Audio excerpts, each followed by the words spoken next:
Welcome to my Get to Know Me Part 3. Yan, this is my third Get to Know Me video. And we are on vacation right now. As you can see, in the beach of Kinamanokan Island. So, ano bang gusto ko i-share ngayon, guys? Since nasa bakasyon kami, I wanna share with you guys why I started vlogging in the first place. Kasi, ano talaga ako very travel person. Gustong-gusto kong pumupunta sa iba't ibang lugar. And I like taking photos, I like taking videos. Tapos when I started vlogging, sabi ko, gusto ko i-share sa mga followers ko yung mga lugar na pinupuntahan ko, yung mga ginagawa ko, yung mga pagkain kinakain ko.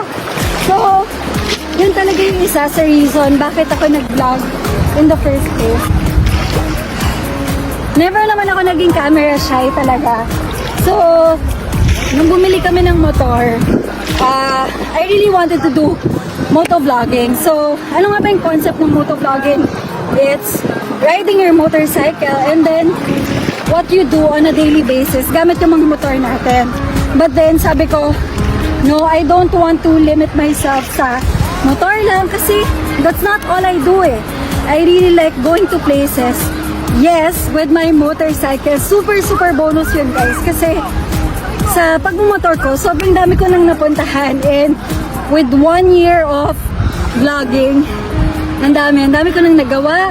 Ang dami kong napuntahan na lugar. Ang dami kong na-meet ng mga tao. Pero at the back of it, nandun yung family ko, nandun yung friends ko. And I really enjoy going to places with my family and friends. So, ito yung mga parts ng buhay ko, guys, na share ko sa inyo na hindi ako nagmumotor or nagmumotor ako, pero yung mga magagandang lugar na napupuntahan ko with just me, yun.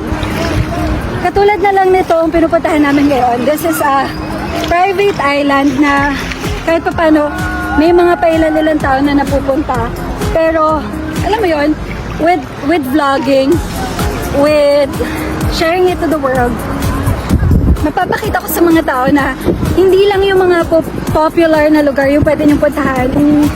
Hindi lang Boracay, hindi lang Palawan, hindi lang yung mga sikat na destinations. Pero merong mga ganitong lugar, guys, na hindi siya ganun kasikat, pero it deserves recognition kasi, guys, maganda siya. Like, look at this place.